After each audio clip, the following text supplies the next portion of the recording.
कभी सोचा है पर्दे के पीछे वह क्या दर्द होता है जो न सिर्फ एक स्त्री की आत्मा को बल्कि समाज की हर परिभाषा को भी सुलगाता है।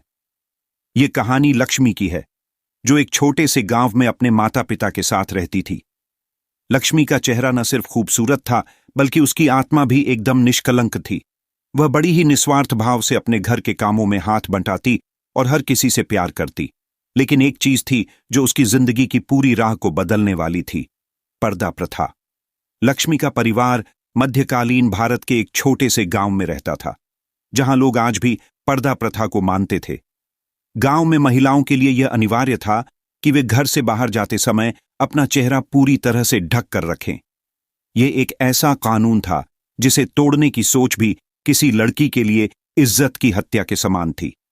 लक्ष्मी की मां किरण देवी ने उसे हमेशा समझाया, लक्ष्मी, तुम एक कुलीन परिवार की बेटी हो। तुम्हें अपनी इज्जत और मर्यादा का पूरा ध्यान रखना चाहिए। यह पर्दा तुम्हारी सुरक्षा है, तुम्हारी अस्मिता है।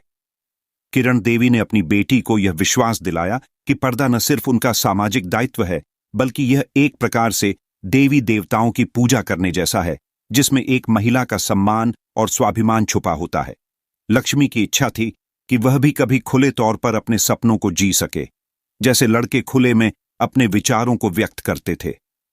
लेकिन पर्दे के इस कठोर नियम ने उसे हमेशा अपनी भावनाओं को दबाए रखा। हर सुबह वह चेहरे पर घूंघट डाले बर्तन धोने जाती और रात में भी केवल चुपचाप अपनी मां के पास बैठकर किताबें पढ़ती। एक दिन गांव के राजा राजेंद्र का दरबार गांव में आया। राजेंद्र की पत्नी रुक्मिणी ने जब लक्ष्मी को देखा तो वह उसकी खूबसूरती से मंत्रमुग्ध हो गई। रुक्मिणी ने लक्ष्मी से कहा, तुम इतनी सुंदर हो, क्यों अपने इस रूप को छुपाती हो? तुम्हें खुले तौर पर दुनिया को दिखाना चाहिए कि तुम कौन हो। लक्ष्मी ने जवाब दिया, राजमहल की महिलाएं मेरी तरह पर्दे में क्यों नहीं रहती? रुक्मिणी हंसते हुए बोली, हमारे लिए यह एक परंपरा है, लेकिन तुम एक अलग रास्ता चुन सकती हो। क्या तुम ऐसा नहीं चाहोगी कि तुम्हें भी अपनी दुनिया के सामने अपनी पूरी पहचान दिखाने का अधिकार हो? रुक्मिणी की बातों ने लक्ष्मी के दिल में एक उम्मीद जगा दी। लेकिन अगले ही दिन गांव में एक औरत की आत्महत्या की खबर आई।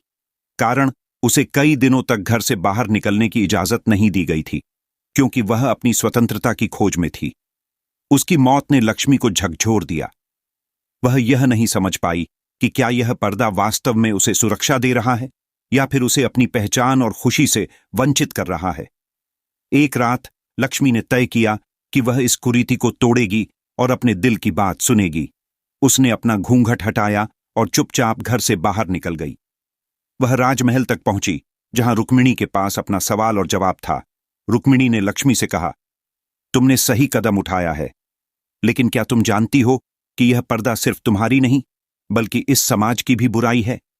यह पर्दा तुम्हारी इच्छाओं और स्वतंत्रता को कुचलता है।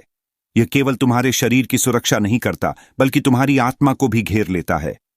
रुक्मिणी ने गहरी सांस ली और लक्ष्मी को समझाया, तुम्हारी असली शक्ति तुम्हारे अंदर है और तुम इसे पर्दे के पीछे नहीं छुपा सकती हो। लक्ष्मी ने रुक्मिणी की बातों को गहरे दिल से सुना। उसने तय किया कि वह अब इस दुनिया को अपने तरीके से देखेगी, बिना किसी पर्दे के। लेकिन यह निर्णय इतना आसान नहीं था।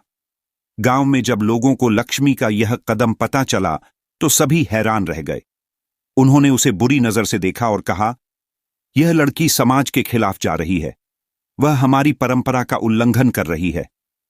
लक्ष्मी ने उन्हें नजरअंदाज करते हुए कहा, यह परंपरा मुझे केवल डर और बंधन देती है। मैं अपनी अस्मिता और स्वतंत्रता का उत्सव मनाऊंगी, क्योंकि मैं एक इंसान हूं जो किसी भी बंधन में नहीं रह सकता। धीरे धीरे लक्ष्मी के साहस और आत्मविश्वास ने गांव में बदलाव की लहर पैदा कर दी। बहुत से महिलाएं जो पर्दे में अपनी पूरी जिंदगी बिताती थीं, अब खुलकर अपनी आवाज उठाने लगीं। यह बदलाव धीरे धीरे पूरे राज्य में फैलने लगा। यह सब संभव हुआ क्योंकि एक लड़की ने पर्दे के पीछे छुपे दर्द को महसूस किया और अपने हक की लड़ाई शुरू की।